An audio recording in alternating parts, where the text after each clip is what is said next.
পাঠৰ মাজেদি কেইদিনমান কথা আলোচনা কৰি আপোনাসৱৰ মাজৰ পৰা আমি বিদায় ল'ব লাগিব।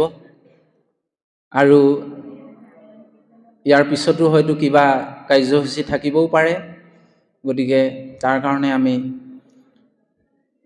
কেইদিনমান কথা আলোচনা কৰি আপোনাসৱৰ মাজৰ পৰা বিদায় ল'ব লাগিব। কৃষ্ণ, এতিয়া পাঠৰ মাধ্যমেৰে এটি কথা প্ৰকাশ কৰা হৈছিল যে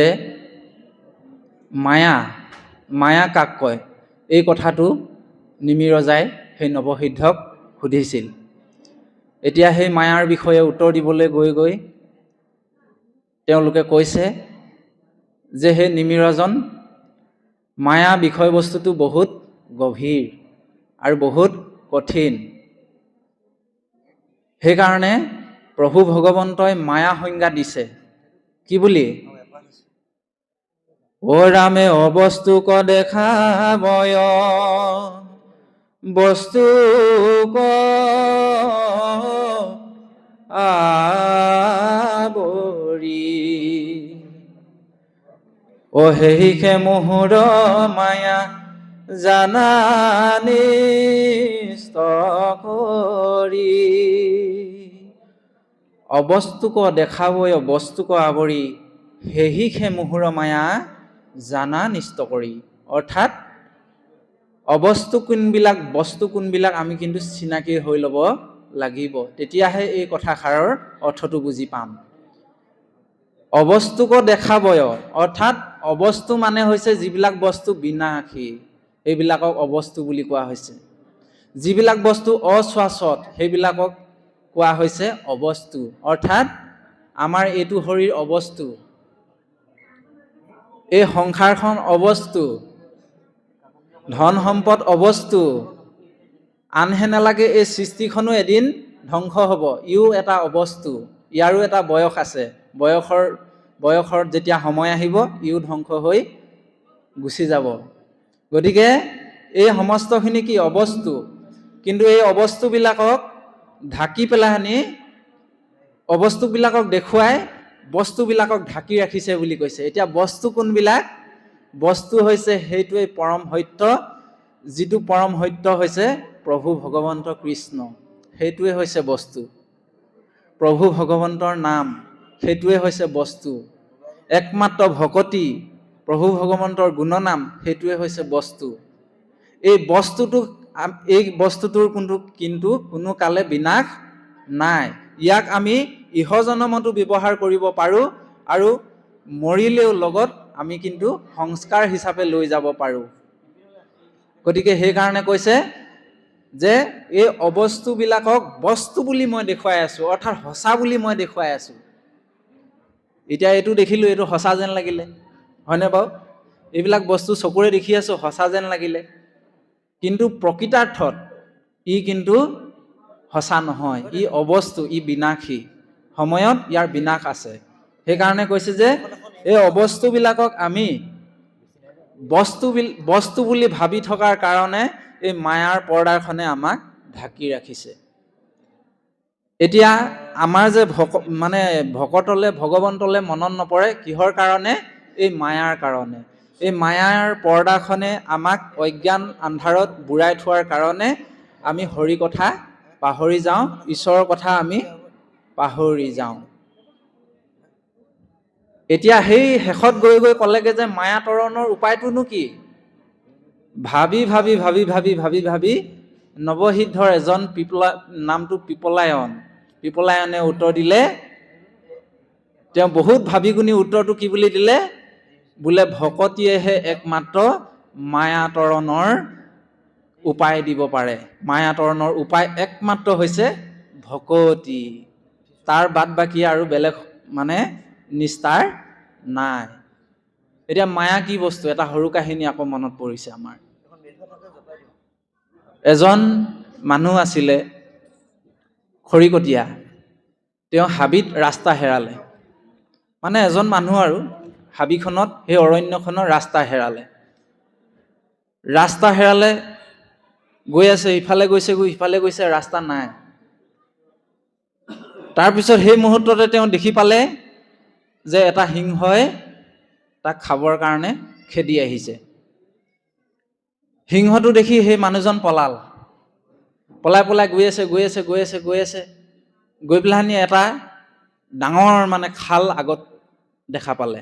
ডাঙৰ খাল আছে আৰু সেই খালটোৰ কিনাৰতে এজোপা ডাঙৰ বটগছ আছে আৰু সেই বটগছজোপাতে কিছুমান লতা ওলমি আছে। লতা সি গৈ আৰু ৰাস্তা নাই আৰু তাৰ পলাবলৈ, গৈ জাপ মাৰি সেই ওলমি থকা লতাডালতে ধৰিলে। ওলমি আছে, এইফালে পাৰলৈ চাইছে, যাব নোৱাৰে, সিংহটো আছে, সিংহই খাই পেলাব। তাৰপিছত তললৈও যাব নোৱাৰে, ইমান ডাঙৰ খাৱৈ, তাত পৰিলে প্ৰাণে ওলাই গুচি যাব। ইতিমধ্যে আকৌ ইমানেই ভাগ্য বেয়া, যিডাল ৰছীত ধৰি আছিলে লতাডালত, দৈৱ পক্ষে আকৌ সেই লতাডালত মানে ফেটি সাপ এজনী বগাই আছে। এতিয়া ক'ত মৰে এতিয়া সি, নহয়নে বাৰু? আপোনাৰ ভাবে কওকচোন, এতিয়া কোনফালে যাব বাৰু? ওপৰলৈ চালেও সাপে খায়, তললৈ গ'লেও মৰে, পাৰলৈ গ'লেও সিংহই খায়। তাৰপিছত ইতিমধ্যে আকৌ দৈৱ পক্ষে সেই গছৰ ডালটোতে থকা এটা মৌবাহ আছিলে, সেই মৌবাহৰ ৰস মানে কি হ'ল, অকণমান এটুপ দুটুপকে পৰি আছে তললে। আকৌ ঈশ্বৰৰো ইচ্ছা, সেই ওলমি থকা মানুহজনৰ মুখতে মানে সেই মৌৰস কিকণ পৰিছে। তাৰপিছত আৰু মানে তেতিয়া কি হ'ল, সেই ওলমি থকা মানুহজনে সেই মৌৰ ইমানেই সোৱাদ পালে, ইমানে স্বাদ পালে, তেওঁ মানে চাৰিওফালে যে মৃত্যু আছে ৰৈ, এই কথাটো পাহৰি থাকিলে। তেওঁ সেই ৰসকণত বিভোৰ হৈ গ'ল। এতিয়া আমি এই কাহিনীটোৰ পৰা কি বুজিব পাৰোঁ? এতিয়া আধ্যাত্মিকতালৈ আহোঁ অকণমান। এতিয়া সেই লতাডালত ওলমি থকা জীৱটো কোন বাৰু? আমি সকলো, আমি নৰসকল, আমি সকলোৱে সেই লতাডালত ওলমি আছোঁ। বোলে কেনেকৈ? কাৰণ সেই অৰণ্যখন যে উদাহৰণ দিছিলে, অৰণ্যখন হৈছে আমাৰ সংসাৰৰ অৰণ্যখন। এই সংসাৰৰ অৰণ্য, এইখন অৰণ্য। আমি আহিলোঁ অৰণ্যলৈ, আমি বাট হেৰালোঁ, ৰাস্তা হেৰালে আমাৰ। কোনফালে যাম, কোনফালে গ'লে আমাৰ মানে গতি হ'ব, এই ৰাস্তাটো আমি পাহৰি গ'লোঁ। অৰ্থাৎ আমি আহিছিলোঁ ক'ৰ পৰা? বৈকুণ্ঠৰ জীৱ আমি আহিছোঁ ইয়াত। কিন্তু ৰাস্তাটো চিনি নাপাই আমি হেৰাই থাকিলোঁ সংসাৰৰ মাজত। তাৰপিছত কি হ'ল? ইতিমধ্যে সেই সিংহটোৱে খেদি আহিলে, গৈ লতাত ওলমি ধৰিলোগে। লতাত যেতিয়া ওলমি ধৰিলোঁ, সিংহটোৱে খেদি আহিলে, অৰ্থাৎ আপোনাক মোক বিপদে পালে, সংসাৰৰ বিপদে পালে। সিফালে গ'লোঁ সিফালেও বিপদ, সিফালে গ'লেও সিফালেও বিপদ। তাৰমানে ইয়াৰ অৰ্থটো কি? আমি এখোজ দুখোজকৈ মৃত্যুৰ কাষলৈ আগবাঢ়ি গৈ আছোঁ। চাৰিওফালৰ পৰা আমাক মৃত্যুৱে আগুৰি আছে, বেৰি আছে, আমি কিন্তু দেখা নাই। কিয় দেখা নাই? এই মৌৰসকণ কি জানেনে? মৌৰসকণ হৈছে বিষয়ৰ সুখ। অৰ্থাৎ অকণমান বিষয়ৰ সুখ পাই পেলাই আমি হৰি কথা পাহৰি যাওঁ, মৃত্যুটোক আমি পাহৰি থাকিলোঁ। বিষয়ৰ সুখ কোন? এই নাতিটোৱে ককা বুলি মাতিলেই আমি ক'ব নোৱাৰা হৈ যাওঁ, হয়নে বাৰু? এই মা বুলি মাতিলে ক'ব নোৱাৰা হৈ যাওঁ। কমটি ডাঙৰ মায়া নেকি এইটো? এইটোৱে হৈছে আটাইতকৈ ডাঙৰ মায়া। তাৰপিছত ভাৰ্যাগৰাকীৰ অকণমান মৰম পালে বাপজনে পাহৰি থাকোঁ আমি চব। তাৰপিছত এইপিনে আইগৰাকীয়ে যদি অকণমান মৰম পায়, পাহৰি যায়। কালে আমাৰ মৃত্যু যে আগত আহি আছে পাহৰি যাওঁ, আমি প্ৰভু ভগৱন্তক পাহৰি যাওঁ। এই মায়াৰ আৱৰণখনে আমাক ঢাকি ৰাখিলে। গতিকে ঢাকি ৰখাৰ কাৰণে কি হ'ল? আমি পাহৰি থাকিলোঁ। সেই বিষয়ৰ সুখকণ পাই আমি ঈশ্বৰৰ কথা, আমাৰ মৃত্যুটোৰ কথা আমি পাহৰি থাকিলোঁ।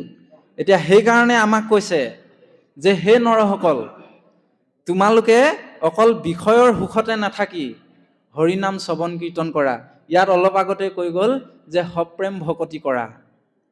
আৰু সপ্ৰেম ভকতি কৰিলে অন্ততঃ তোমালোকে অদূৰ ভৱিষ্যতে আহিবলগীয়া জীৱনটোত সুখে শান্তিৰে চলিব পাৰিবা।